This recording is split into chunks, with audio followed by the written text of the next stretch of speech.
Alright, draft science video. Hopefully this camera will hold out. This is probably going to be a long one. Probably do it in parts to finish it. But anyway, I think it's going to be useful. So anyway, somebody posted me to some Google group on physics.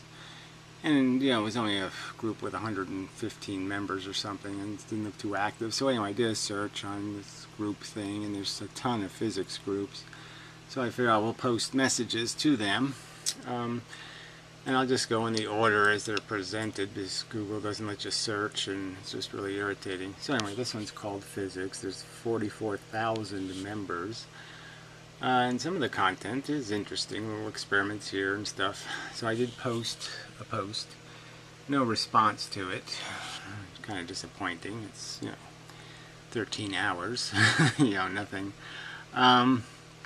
So if you want to write some paragraph of text, how you would introduce yourself or provoke conversation or whatever, this is what I wrote. Looking for some rebuttals to my debunking of the evidence used to defend wave theory. I basically claim there are too many hard conclusions being drawn on soft evidence, and would like to do some video exchanges on subjects like the two-slit if anyone is willing. I just think you ought to be able to argue physics in videos. I mean, this really should be possible. Anyway, but any on-subject commentary would be appreciated. Probably should have put a warning about some foul language, because yes, the video does contain a few skanky cunts and whatnots. Anyway, so I'll do that next time. But I figure I'll make a daily post to a room per day and see how this goes. So far, so bad, though. But the interesting thing was some guy is posting these lectures that are on Vimeo. So, haven't seen this before. They're kind of for dummies version, sort of. But I mean, it's real physics. It's just kind of taught in a slow and tedious manner. But it just gets to all these concepts, and that's the really important part. And so I think this would be quite useful to point out where there's lots of these crossroads. You can go right and go left. For light's a wave, light's a particle. Those kind of questions. Lots of those questions out there. Gravity. Is it attraction or is it a force of push or pull? And sort of what I've been arguing is that it just ironically, maybe, or just for some reason, it seems every time physics has one of those choices, they've chosen poorly. They just got it wrong, and so they have these wrong premises and these axioms, and it just destroys the logic of their physics. And but it's a very subtle thing. It's almost semantics, but it's kind of important semantics. What is an actual thing? What you're calling space? There's no real point in calling space, the space between atoms, let's say, a field. Because then it's not space anymore. It's field, if you get my drift. It just kind of breaks the idea of empty space if you're going to put a grid work of some mechanical structure that moves at the speed of light, ironically. Again, it's not ironic. It's one of those choices. Maxwell had a choice. He could understand force moving the speed of light, and he could say, hey, isn't it interesting that forces are moving the same speed as light? And instead, he said, whoa, light's moving the same speed as forces, therefore light must have electromagnetic character. Nah, just a huge mistake. But anyway, let's on to the show and such, and we'll see how it goes. We are halfway through our course on gravity. It's a turning point in the story. Here's that story so far. Gravity is a force, part of Newtonian mechanics. Right, okay. It's very nice to use the word force, but if the force has no identity, has no substance, has no mechanism, then you're not doing what I think physics is supposed to be doing, which is explaining the physical cause and effect reasons things happen. To just say force is nice, but it doesn't say anything about what, why, how, just doesn't answer the question. And gravity has some special properties. Well, obviously it has properties. That's why we call it gravity, and we don't call it Jell-O pudding, right? It's very weak compared to other fundamental forces of nature. Right. Well, the whole weakness argument is it's the most dense, okay, of the field energy, I would argue. So, I mean, by my understanding, it's this simple. Everything, all the forces are one thing. There are these quanta moving the speed of light. The gravity has neither frequency nor, and it has random polarization. So light has frequency and polarization, and magnetism is polarization. So these things filtered out of that field. So light is only a tiny part of gravity, yet light's impact on matter is more significant than gravity's impact, because most of the gravity travels through the matter benignly. Because most of the polarization of the gravity, the matter is not sensitive to. So that's the key to this thing. Matter has a sensitivity polarization based on its orientation. So an atom's orientation will dictate its sensitivity to the environment. So, but the gravity itself as a force is much more dense and therefore much more powerful as total energy than the other forces. It's just that the other forces, matter is more sensitive to specific polarization and specific frequency. It is an attractive force between masses. Okay, and so it is a universal so this is one of those things, attractive forces. So this is a conclusion. I think they just chose one. They're calling it a pull force. They're saying somehow the thing radiates the force. The force then impacts the thing to be attracted in some mechanism like that. And it's just a fundamentally incorrect. It's a push mechanism, I would argue. I say the evidence indicates push. Push is more physically describable. It's simpler. It's a simple physical mechanism, pushing. Pulling requires more complexity. It requires some sort of hook. You have to hook into something before you can pull it. You have to grab it. You don't have to grab to push. Lots of reasons, logical reasons like that, deductive type reasons, to go with push rather than pull as something that would be in the foundation of the physics. What else do I want to say about that? Well, I might as well get to the point. This is it's a pressure thing. So the fields exist only as something active. They're creating pressure. They're creating a kind of light. So gravity, if you thought of gravity as being light, turn off the regular lights in the universe, turn off the sun radiating photons that we can see, and then turn on the light of gravity, then you could see what's really happening, which is the gravity is a consequence of proximity, and as things get close to each other, they start shielding part of the light produced by the universe, and that shield is revealed as a shadow. So if you saw then in this bright universe, if you recognize that the dark patches where this attraction thing is going to happen, you can then just do it more explicitly and say, if you understand that to be pressure, you understand that there's a low pressure between them in a straight line force, a force that can't bend around the corner. So if it can't move, the pressure can't be balanced, it can't find equilibrium by going in a crooked line, which force can't do. Forces are straight lines. Yeah, you have a shadow.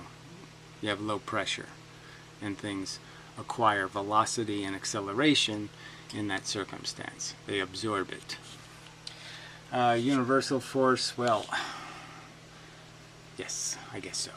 force. That is, every mass exerts gravitational attraction on every other in exactly the same way. Right. So it's obviously the simple point is that if there was rain, you'd say the rain falls on everybody the same. Yes. None of us exert anything. We block something. We get in the way of something being exerted. We don't exert anything. We don't pull anything towards us. We don't radiate anything. We block radiation. Little factoid.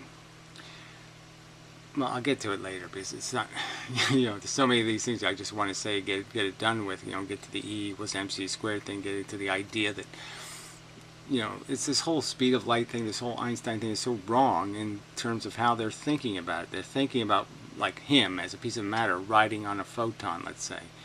If you just thought about that for a second, just thought about the fact that you have atoms inside of you, and even the Standard Model is conceding that there's moving parts in those atoms. Well, how could I move the speed of light? Because then the pieces inside of me, some of them would end up going faster than the speed of light because they'd be going the same way as my movement. And that can't happen. So then you can understand there's got to be something that dampens that, something that compensates for that, like that piece would move across my matter or something, or some other kind of mechanism. And the real mechanism is just dimensionality. A photon only has mass in one dimension. The dimension's moving. If you start moving the speed of light, you lose your perpendicular dimensions. You don't have them anymore. You don't have bits moving this way and this way, or this way and this way when you're going that way, the speed of light. You have no material substance in these perpendicular dimensions anymore. That's the time dilation. That's the loss of your material form. Being material means having radiating bits. You have pieces inside of you moving in every single direction. That's what gives you three-dimensional material form, is that you actually have bits moving in all these directions. And the faster I move you, the less bits you're going to have in any of those perpendicular dimensions to your velocity. I think it's a fact. I think that's the rational way to understand the momentum argument. Your bits are the things that are moving. They're all moving the speed of light. You can't really go faster. Your bits can't. All you can do is exchange one's going the way you're going for one's not going the way you're going. And that's it. It's a school of fish. It goes the direction the fish are going. You have to have more fish going that way for the school of fish to go that way. Fact. The strength of the gravitational force decreases with distance. It is proportional to 1 over the distance squared. Yeah, I don't know why they don't do this more clearly. It's proportional to, there's no distance. I mean, there's no, the constant, I guess, is the small g. So, but yeah, it's a little bit, and it really just doesn't explain that there's two bodies involved. The one body is creating a shadow on the other body is creating a shadow on it. The two aren't doing it universally. So the distance argument, in some respects, they usually do the M1, M2 thing here, combining the masses. And that's kind of dangerous because the two forces are affecting each other differently. There's a different amount of shadow. What else do I want to say about that? There was something else important, but the fact that this rule applies to all of the Maxwell stuff, the electric and the magnetic, that the other forces are moving at the speed of light, and they're doing it just like this. This is the definition of a straight line force. That's what this is telling you. That like a light bulb, the light is coming out in straight rays. That's what the forces are all doing. They work just like this light bulb. The further away I get from the light bulb, by the same rule, it gets dimmer. My hand, half the distance, 4 times bigger. That's the rule. It's because light's a straight line force. That's why this happens. Okay.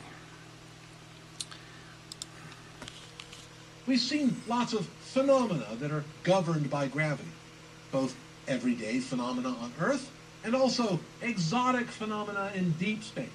All right. Well, We have also found that gravity phenomena that are governed by gravity. let me go back and both just everyday phenomena use this on Earth. picture to my advantage here. So what's happening with this apple, right? Now, if I took an apple and I put it in the middle of space, okay, so that it has no gravity that's obvious, no strong gravity affecting it. It's not moving.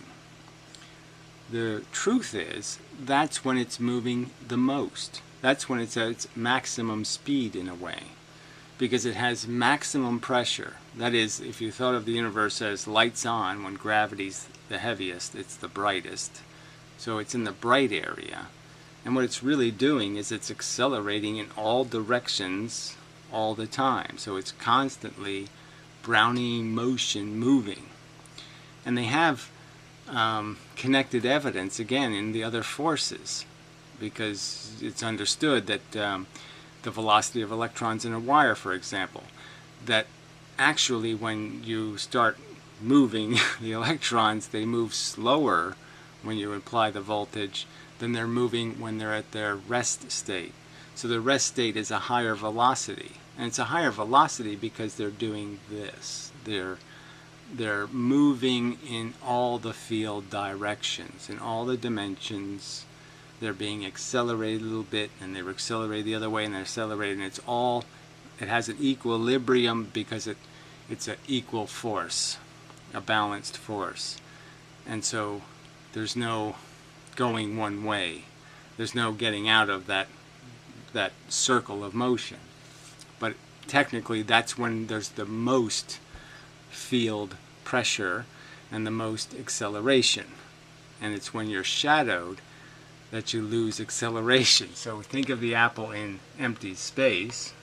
It's got the maximum amount of velocity in all directions, acceleration in all directions.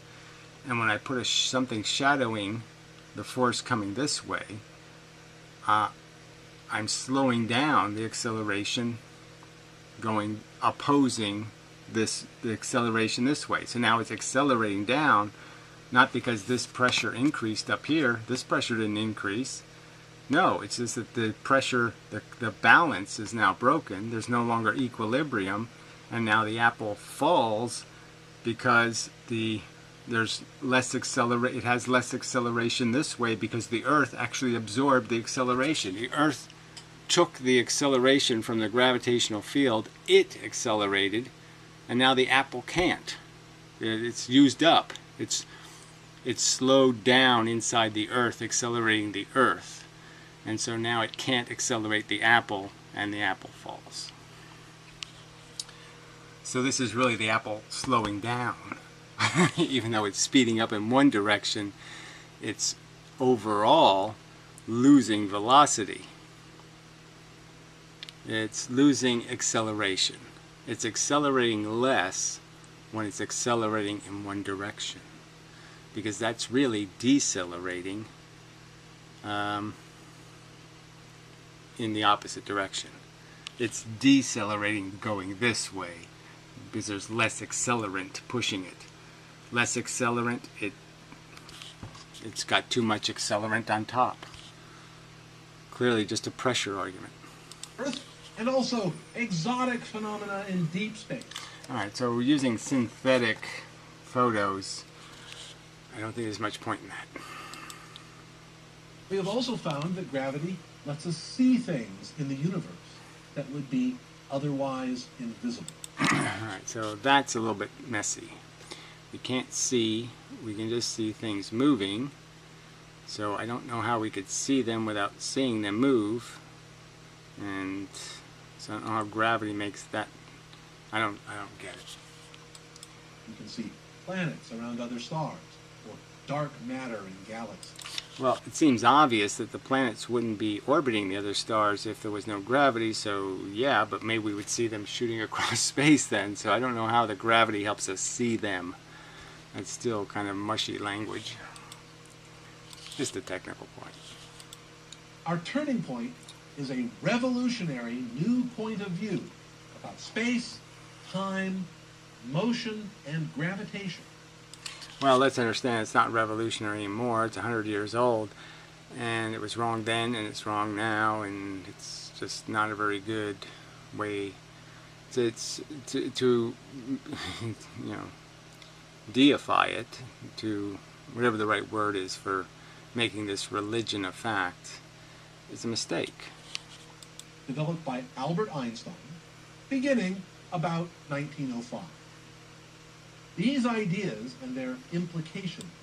Alright, so let's understand, when Einstein's talking about space, then space, warp space, all this kind of crap, it's not really space. He's talking about a field.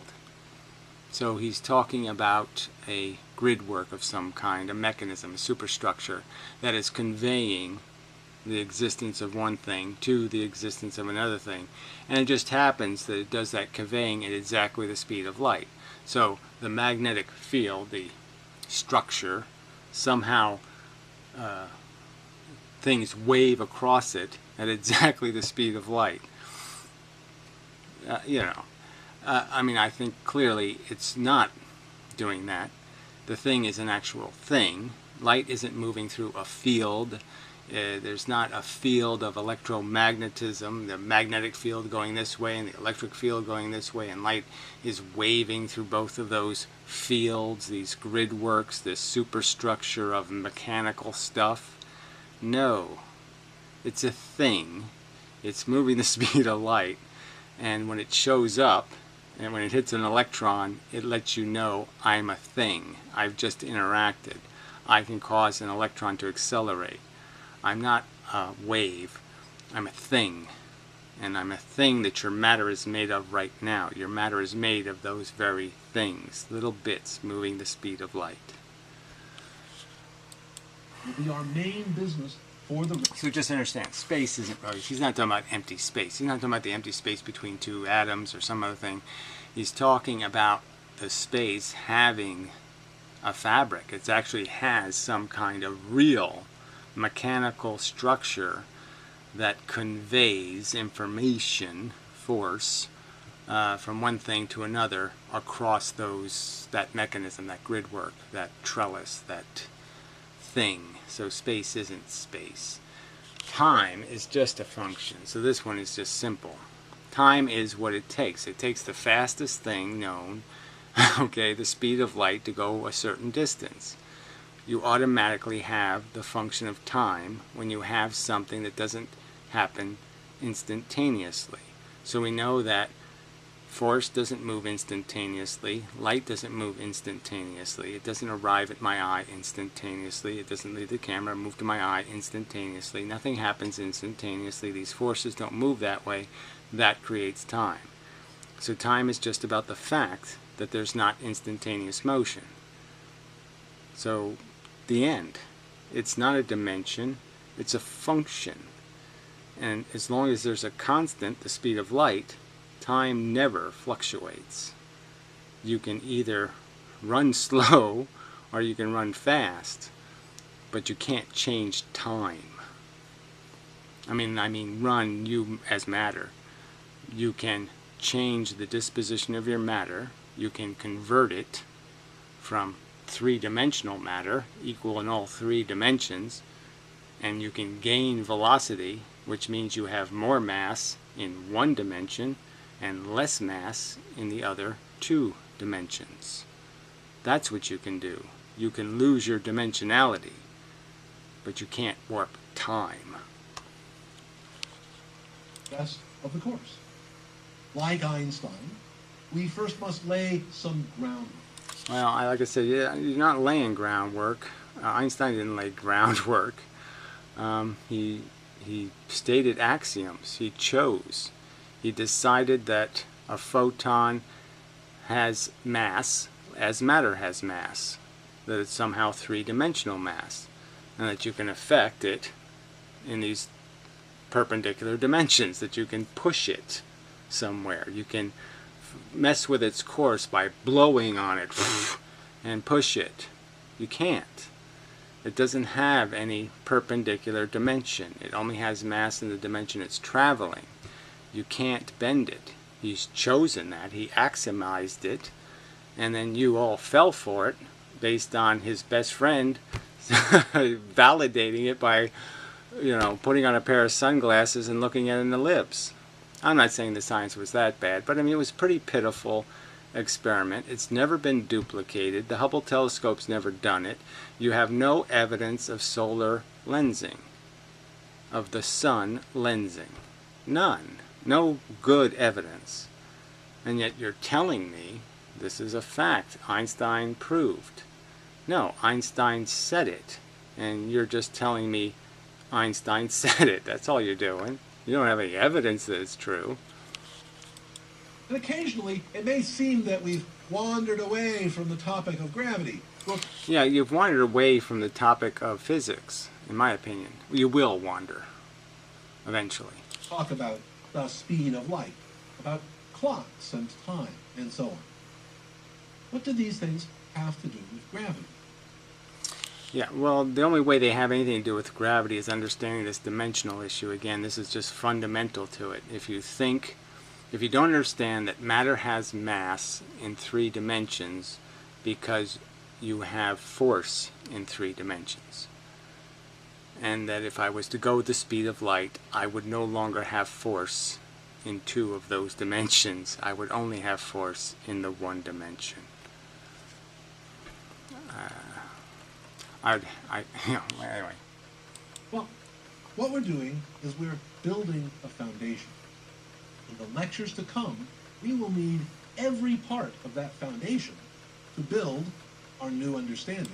Right, and if you make a mistake in that foundation, it could end up meaning Tower of Pisa problem. Yes, you can build something that might look like a building, but you wouldn't want to stake your life on it, kind of thing, because it's wrong, and it's going to show up, and you're going to be forced to do silly things like Huygens and dark matter and dark energy. You're going to start inventing crap to prop your building up because you're going to see it leaning, and you're going to try to fix it with bullshit, and eventually you're just going to invent God and say, God, fix it.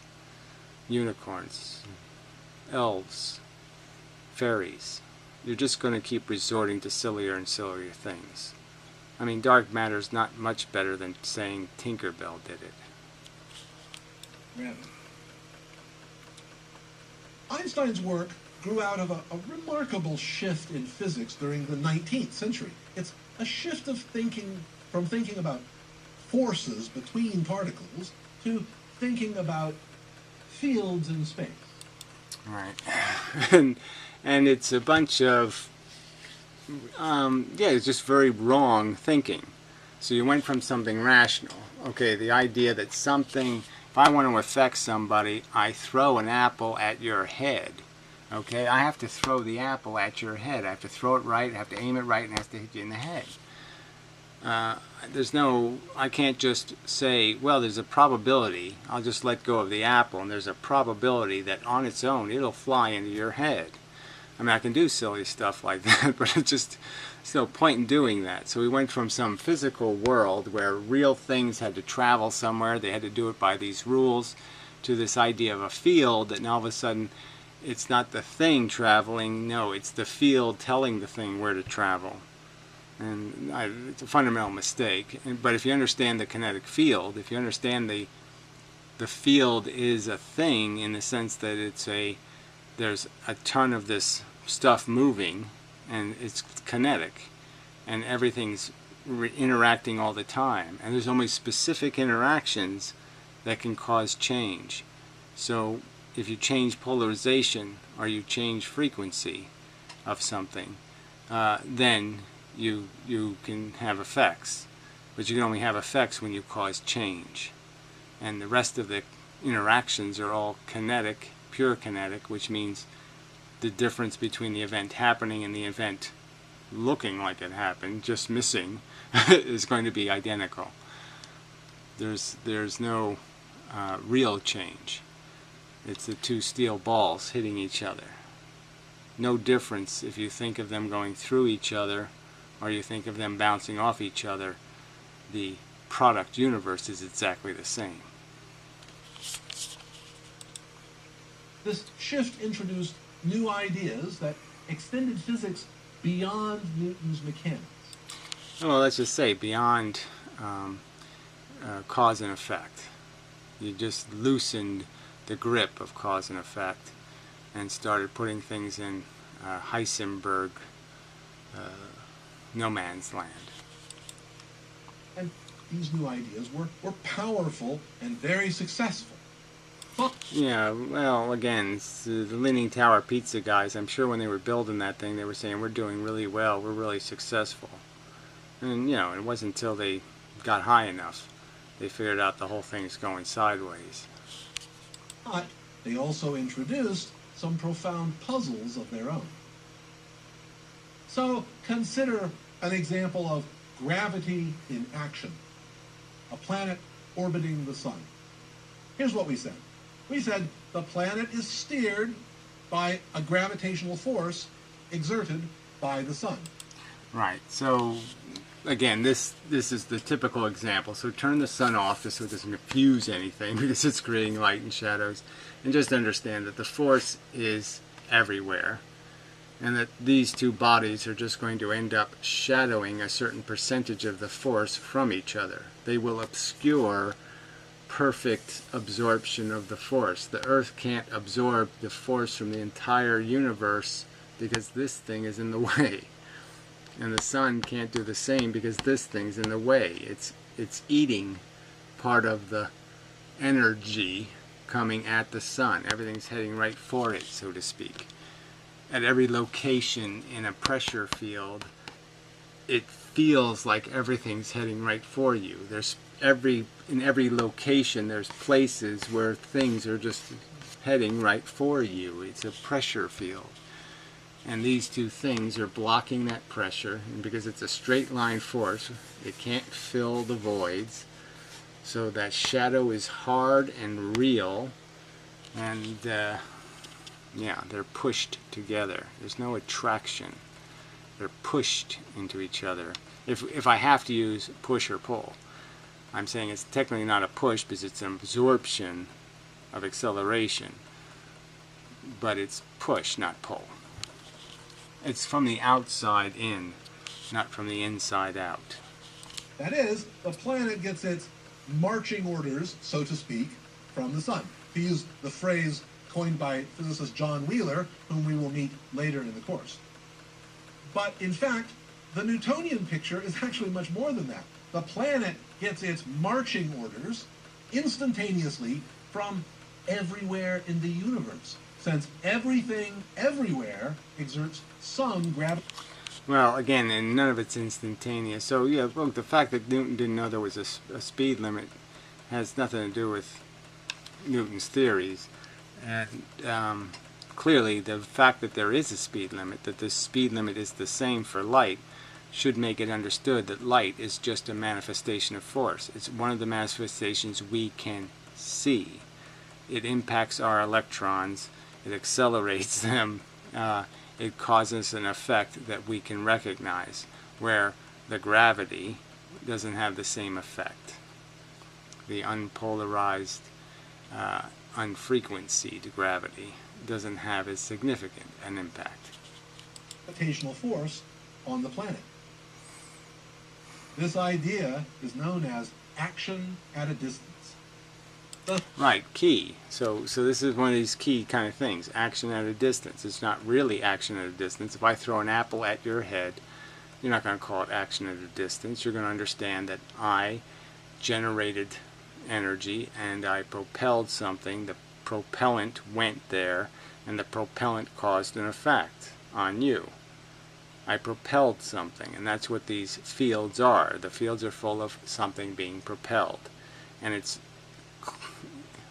again, the argument is that it's the absence of balance, no more equilibrium in the propellant that you're really doing, that's really moving the apple. So it's not that the apple's moving because I propelled it, it's because I've actually decelerated it in your direction, in the opposite direction. I've caused deceleration in the opposite direction, which causes acceleration in the other direction. I've change the equilibrium. But I have to take away force in a sense. I have to take away the thing in the way, not add. So it's all subtraction. The sun over there somehow exerts a force that acts on the planet over here. Right, and so the sun over there isn't exerting a force, it's blocking a force. By blocking a force is the same thing as exerting a force, because I'm destroying your equilibrium. When I block the force coming from this side, obviously the force from this side continues, you get pushed. That's a simplistic description, but that's what's happening. Even Newton thought this was a weird and disturbing idea. Here's a paraphrase of what he had to say about it. He said, I describe gravity, but I do not explain it. And as a philosophical matter, it does seem absurd to me that one body could exert a force on another body far away with nothing between them to convey that influence. Right. And again, I would argue that there is absolutely nothing between them in the sense that there's actually a degrade in the in-between. It is the force on the outside that's the force you can't see, but it's there. We can test for its existence by just holding anything and dropping it, and you just saw what the force is capable of. But it's, again, it's a lack of acceleration in this direction.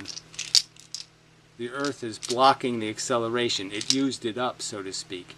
The atoms, the electrons in the Earth ate the acceleration going this way, some percentage of them, and this didn't receive them on this side. It destroys the equilibrium, and the external force wins. Really simple. But Newton had no idea how that influence is really conveyed. Right, and you know, I suppose you could ponder it for.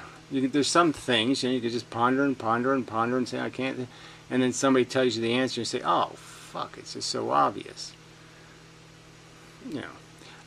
So Lesage gravity was proposed to Newton, but again it was the ether problem.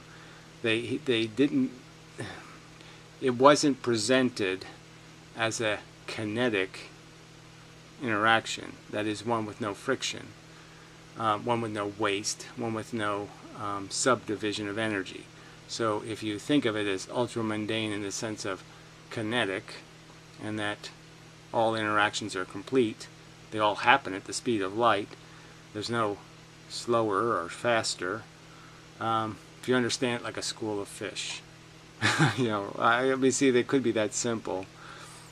But yeah, the school moves because the fish move. The fish go where the school goes. The school follows the fish. The school doesn't drag the fish. The fish go there, not the school.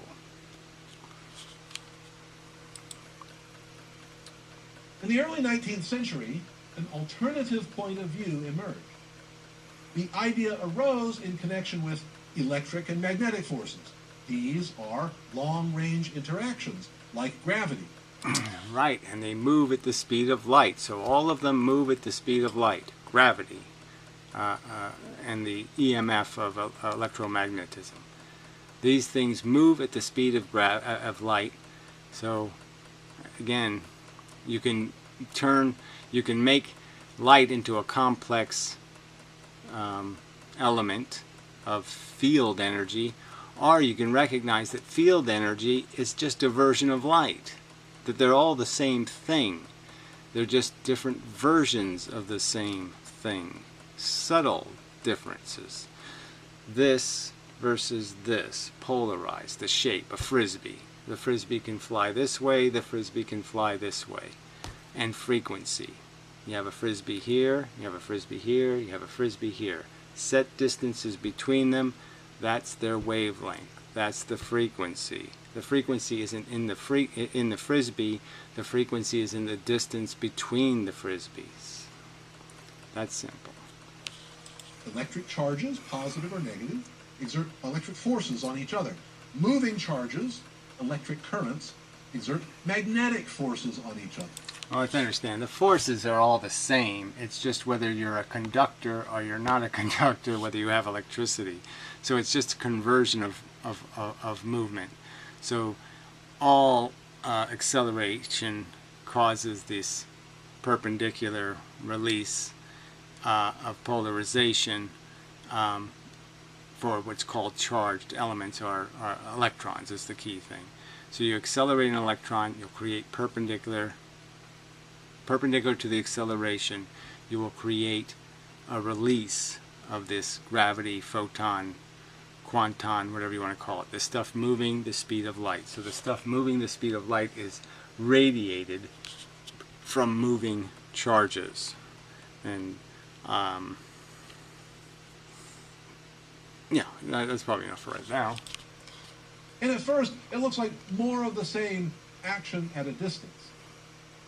But the English physicist Michael Faraday had a different idea. So I'm talking about 1867, okay? So I mean, this is really, really old. He died in 1867. I mean, this is really old stuff. And, you know, I'm not saying he wasn't brilliant, but I'm just saying we shouldn't be writing that kind of crap in stone. He said there are electric and magnetic fields in space. Yeah, right. So is modern physics saying that there are these actual fields? There's an actual superstructure. There's a matrix of grid work of some kind, of strings, of mechanical pieces that are going to convey this movement through them, pipes, however you want to call it. I'm just going to argue that that's, again, you can go left or you can go right. You can say there's a superstructure conveying something, or you can just say it's baseballs. And they're flat. So, like a frisbee. But they go one speed, and yeah, if you throw them a bunch of baseballs at the same rate, the frequency will decide whether it's intense light. Blue light is many baseballs, short distance between them. Red light is fewer baseballs, longer distance between them. Wow. I think that's the more... I just think it's the simpler Occam's razor answer to the question.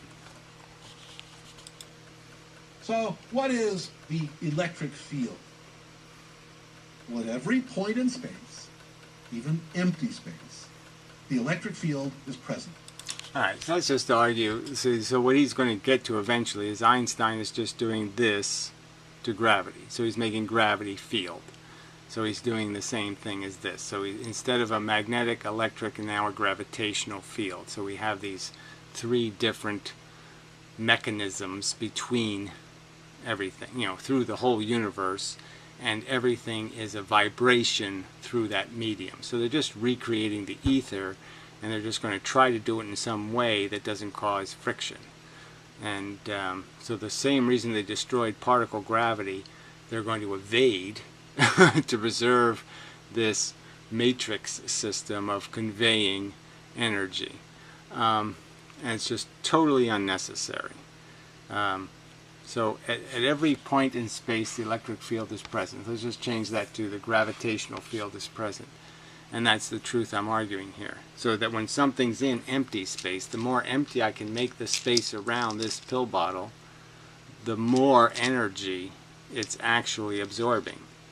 The more activity, in the sense that it's jostled. It's accelerating in all directions. Accelerating up, decelerating, accelerating, decelerating, accelerating, decelerating. Constantly accelerating and decelerating. So its fastest speed is achieved in when it looks like it's going the slowest. Because that's what happens to matter. Matter is, remember, matter is like that sun radiating. It's radiating. It has elements moving in all directions all the time. It has mass in all the directions because it has bits still moving in all directions. It's light trapped in this form. and the light's going in all directions in all dimensions, and that's why we call it matter, because it has mass in all the dimensions, where light only has mass in the direction it's going. At each point in space, And gravity and magnetism, they all only have mass in the direction they're moving. that field has a certain strength and a certain direction. Okay, so again, I could just make the argument, if I throw the baseball, okay, that you could just call every location of the baseball's travel a field location, and you could say at every one of the locations of the baseball it has a different kind of velocity. Its velocity will deteriorate over time. We know that's going to happen through friction with the atmosphere, and gravity is going to absorb its capacity to keep flying. Now, if you throw it hard enough, it'll just get into a perpetual orbit and go around and around forever and all that kind of crap. But if there's no atmosphere. So, but I don't need any grid work to do that. I can do it with a baseball. Why the complex answer? Do you really want to think that baseballs don't fly from the pitcher's hand to the catcher's glove? That really the baseball's a vibration through a magnetic superstructure, an electric superstructure, and a gravitational superstructure? I mean, in a sense it is, in the sense that the field is all these tiny little quanta things moving the speed of light.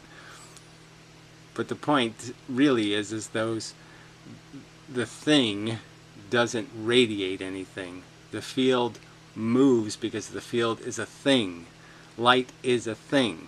It just has mass in one dimension. So it's only a thing in the dimension it's going. It's only a thing where it's going to land. It has no thingness anywhere else. Unlike the baseball, I can't see it travel because it has no profile. It has no perpendicular reality. The field might vary from place to place. It might be changing with time. Well, it wouldn't do any of those things unless there's a baseball. It won't do any of those things unless something blocks field pressure, unless something changes the number of baseballs flying, or the frisbees. A bunch of frisbees come out this way instead of randomly in all these different directions. They all come out one way. That's the only way the field changes. You have to change the stuff moving in the field. And the stuff moving in the field obviously moves the speed of light. It's obviously a thing. It takes time to move. Electric charges are the so-called sources of the field. That is to say, they determine the field values everywhere in the universe. Right, but it's not the charges themselves, it's the acceleration of the charges. So again, you have to accelerate them for them to change the fields. And they're not changing the fields, they're shooting frisbees. They're converting frisbees that are going in all these directions, and they're shooting them all out going this way. And then they just happen to be shooting them at matter that has grid work going exactly the opposite way, and so the frisbees have more of an impact. And we could map out the strength. I mean, I can argue this. I've already explained this polarization argument, but you could understand that if matter creates filters, bars, and those bars are what you're throwing your frisbee at. Obviously, if I throw all the frisbees on end, they'll go through straight line bars, but they won't go through horizontal bars, and vice versa. And that's the nature of matter. Matter is a polarizing filter. And direction of the electric field in space. So, given that the field exists, the electric force on any particular charge is completely determined by the field where the charge is. Right, so it's just basically saying it's like the gravity argument. If I take one thing and then I have another thing and they have a gravitational interaction, well, if I put a third thing and then a fourth thing and a fifth thing, now these are all interactions. So yes, obviously this thing is going to be affected by all these other things radiating gravity, right? And what really we're talking about is blocking or shadowing. So the shadows get kind of complicated, but the shadows are real. The shadows are going to cause acceleration towards the low pressure. So the low pressure changes as you put more elements in the field. But the conveyance of that force is through a real mechanism, real stuff with real properties moving the speed of light. It's not a medium explicitly. We're the medium. And the medium is quanta moving the speed of light. The medium is basically gravity, gravitons. Random polarization, all moving the speed of light without frequency. And when you apply frequency and polarization, you get light. When you apply polarization, you get magnetism. That is, an electrically charged particle gets its marching orders locally. Well, again, it's always going to be local. I mean, it's kind of silly to say it's local. I can put another planet in the solar system, and it's going to affect our movement through the solar system. Clearly, I'm only going to move because of the amount of the light that comes from it, the amount of the gravity I receive, or the absence of the shadow. The depth of the shadow will decide. But the depth of the shadow will be moving me, and the shadow did have a source. So if my cast shadow causes the ground to do something, okay, it's stupid to say the ground only did it locally. Well, it did it because I cast the shadow. Locally from the field at the point where the charge itself is. So we can express this as an equation. Let's suppose the local value of the electric field is E, and we put an electric charge Q in the field at that point. Then the force F experienced by the charge is given by F equals Q times E. Right, and this just has to do with what your Q is, whether it's a positive or a negative. So the positives will repel, the negatives will attract. But again, this is the matter converting, okay, that if this was a gravity argument, okay, then you could sort of understand that it's just going to be the stronger, closer wins. Whatever the R squared value that's different, the closer one's going to win. In this argument, it's going to be more about the polarization argument. So this side, if this was negative, this is producing negative. This one's sensitive to negative. Negative pushes it. Okay, it's invisible to the positive. It's visible to the negative. So it'll be pushed by the thing it can see, that the filter, it hits the frisbees hit the bars. And the other side, the frisbees are going right through the bars.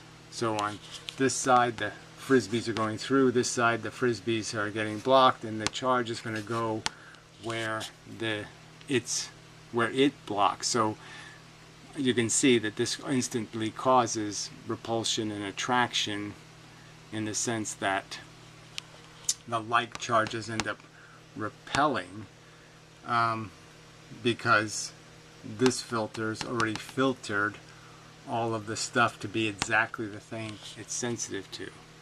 It's got horizontal bars. It's now polarized everything vertical. They're guaranteed to hit the horizontal bars, that kind of argument. This means that the same field can affect different particles in different ways. A positive charge is pushed in the same direction as E. A negative charge is pushed in the opposite direction. And a neutral particle, one with Q equal to 0, experiences no force at all. Yeah, this one I'm not quite sure of, the neutral charge idea. I think it's more of a, this is the half, this is the 1, so you got 1, half, and then 0. No, 0, 1, and the neutral would be the half. Something like that. So we can see... It's both positive, it's like a magnet, it has a positive and a negative side, and so it will, if it can't flip, it'll stay neutral because it has an equal amount of effect from either side. But it's being affected, it's not a nothing. See the effect of the field when we see charges pushed this way or that. But the field exists in space, even if... So the field exists in space. Again, so the superstructure exists, where, again, I would argue that the superstructure is just the quantum moving. And yes, we're changing their color in the sense that we're changing their character, the polarization, a feature of them. And when we change their polarization at exact locations in a stream, those exact locations become a frequency recognized by the same polarization. So every ray, every beam of light has rays of light in it, and those rays of light have all the same polarization, and that's what makes it identifiable as a ray of light. No charges happen to be present. Okay, let's sum it up. Charges tell the field how to arrange itself in space. Okay, charges tell the field how to arrange itself in space. That's not happening. Clearly, the field is in control. The field is, and all you're really doing is filtering elements of the field and throwing at other filters what you filtered. So I filter frisbees. You are affected based on what you're sensitive to certain frisbees, and that's all that's really happening. I'm just changing the character of things that are inevitably going to take their course. There's no momentum change in the universe. The only thing that changes is the identity of the things, the character of them, not where they're going, not the speed they're traveling. That never changes because it's all kinetic. And the only thing that's changing is like the color of the car. The two cars collide, and instead of the blue car going through the red car, a red car collides into a blue car, and instead of like the kinetic balls, the red going through and the blue going through, the blue bounces off and the red bounces off, in the sense that the one going this way gets its color converted from blue to red, one going this way gets converted from red to blue.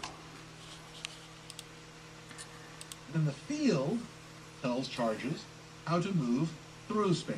Well, tells them, this is not very good physics when you start talking about things telling something else and then somehow it understands and it acts and all of that kind of crap. You have to explain this as a force, okay? There's things pushing things, and that's all there is. Things get pushed. I hate to make it that simple, and they're not getting pushed. Oh, they're getting converted. Things get converted. And that's all this is. The physics is conversion. And all you're converting is polarization, ultimately. All structure that we identify in the universe is just a conversion of polarization. But to give it identity. But the real truth is that these things travel at a set speed. These changes, these conversions, happen by rules, and the result has to travel the field speed, which is the speed of light. That's the important thing to say. The field speed is the speed of light, and you're made of field. You're moving the speed. Your bits are all moving the speed of light. Nothing moves any other speed.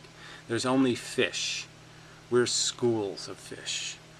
Our fish, their speed is fixed. Their speed is constant. They can't change. All we're changing is what fish are in the school. Fish going this way or fish going that way. That's all it's changing.